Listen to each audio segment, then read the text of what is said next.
ప్రభువు క్షమిస్తే ఇక క్షమాపణే. పాపములను క్షమించగలిగిన శక్తి ప్రభువుకు ఉంది. స్తోత్రం. దానికి ఆయన వెల చెల్లించాడు. స్తోత్రం.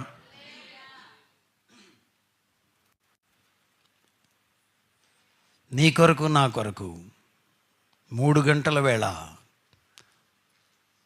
మండు టెండలో మన ప్రభు అయిన యేసుక్రీస్తు వారు సిలువకు కొట్టబడి తుది శ్వాసను విడిచిపెట్టాడు. చివరిలో దాహం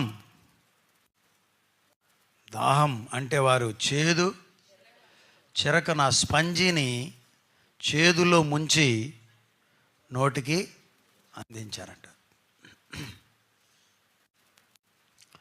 మన ఆత్మీయ దాహమును తీర్చడానికి ఆయన దాహముగా ఉన్నాడు. మన ఆకలిని తీర్చడానికి ఆయన ఆకలిని కొన్నాడు. Without any rights, he lost all his rights. ఆయన తన హక్కులన్నీ నీ కొరకు నా కొరకు కోల్పోయాడు. దేవునికి స్తోత్రం. ఏమయ్యాడు? ఈ